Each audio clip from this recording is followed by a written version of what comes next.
I went to the corner, my friends, they weren't there. They said, hey man, you want your share? I turned around and walked away. I didn't want to live nowhere. Street corners with the finest of youth. Hey y'all, it's Douglas Scott McCarron again. This is going to be more of a movie-related video about how I edit sound. For a lot of you, this will be obvious, but it's more for people who are just starting out. I'm talking here, and then I'm going to go capture on screen capture what I do in my software, which happens to be Magic's Video Pro X. As far as I can tell, most of the softwares all do pretty much the same thing. It's just the one I'm most comfortable in. And I've been using it for several years, and I just happen to dig it more. I know there are other ones out there, but that's the one I use. Okay, let's get to the screen.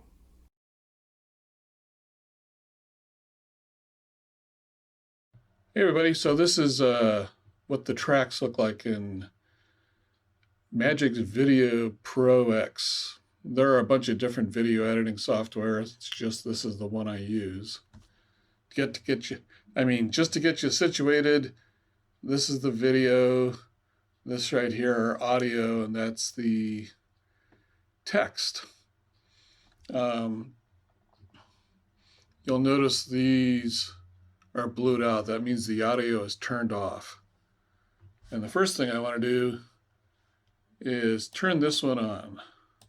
It's the final product of the audio. And I'm just going to show you why, but I'm letting you listen to it first. Then I'm going to show you why it's down here. So here you go. Hey everybody, Douglas Scott McCarron.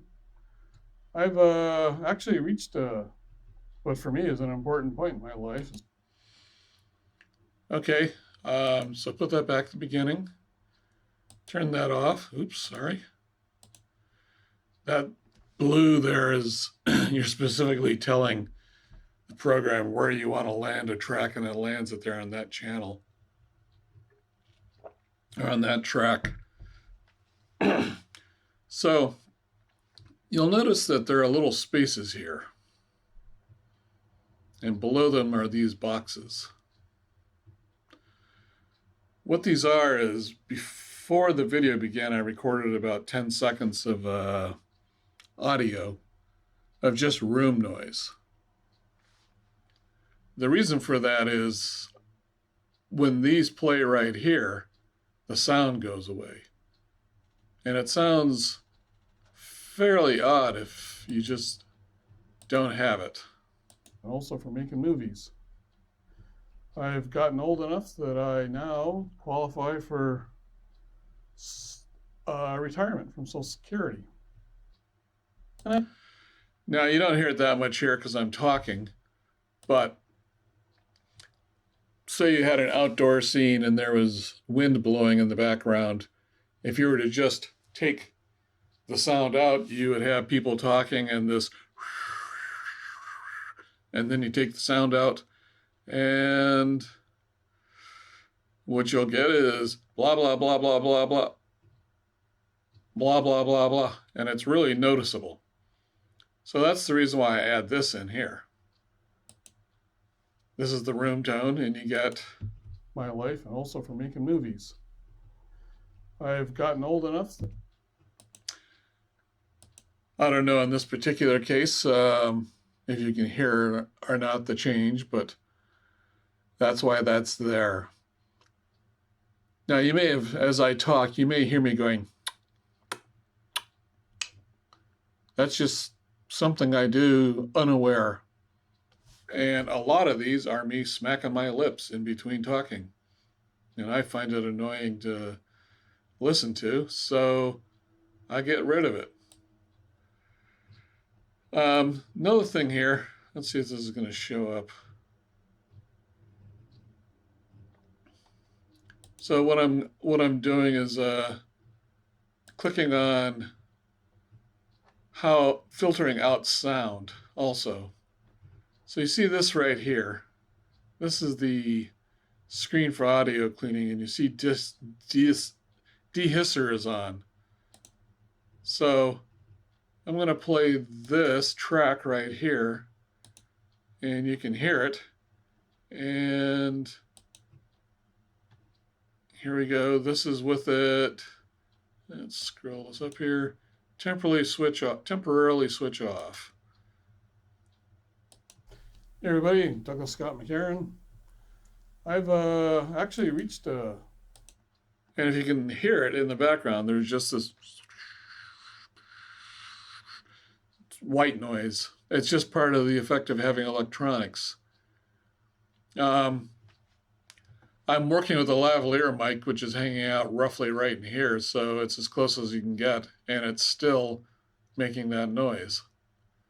And so you do dehisser in order to get rid of that. So let's go back here. Hey everybody, Douglas Scott McCarron. I've actually reached what for me is so if you listen to the pauses, hey everybody, you don't have that hissing going on. I've actually reached okay. So let's close that. So first thing I do is I load in my video in the Canon that I use. The audio track and the video are put together. I separate them, and then I go through and tell it to show me the waveform, and then I go through and dehiss it. Now this stuff down here that I added in is actually coming from this track. It was just prior to it.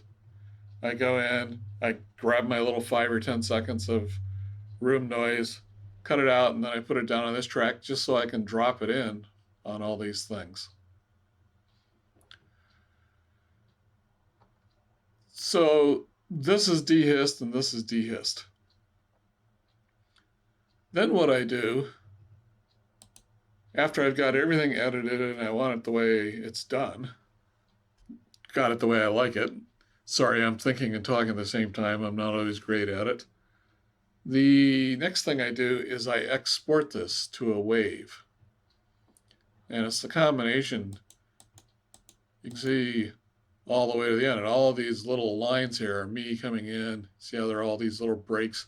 So I'm going in and filling all that in. I export the whole video and save it. And then I use a program called SoundForge Audio Cleaning Lab 2, which I happen to get bundled with this software. And it goes in and clears out a lot of the other sounds. It has a lot of good filters.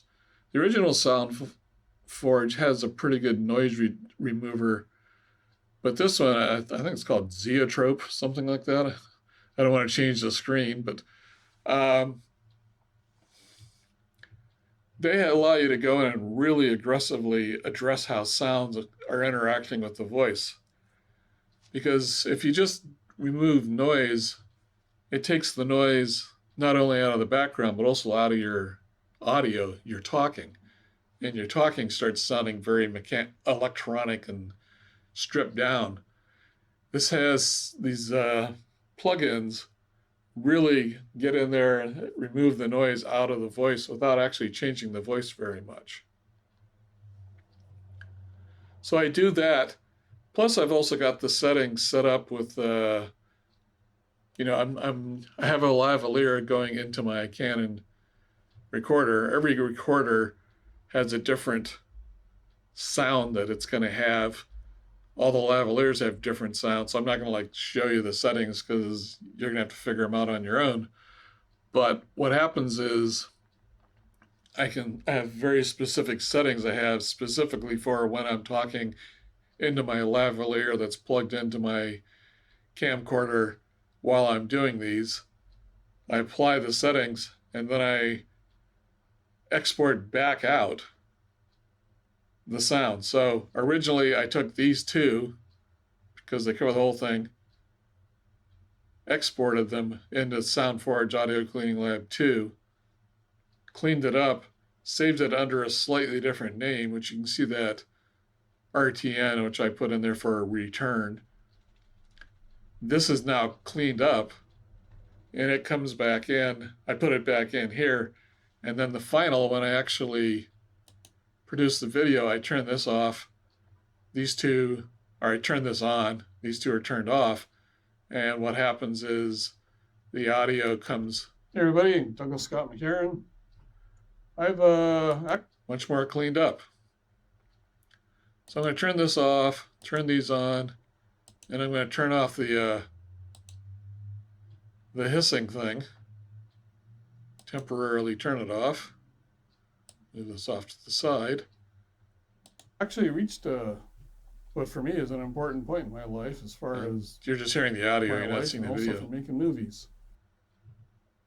But actually reached you can hear the hissing. I turn that, now I've put the hissing back on. I'm going to turn the cleaning up, turn these back off and put this on, and you may be able to hear the sound is cleaner. Actually reached a point in my life as far as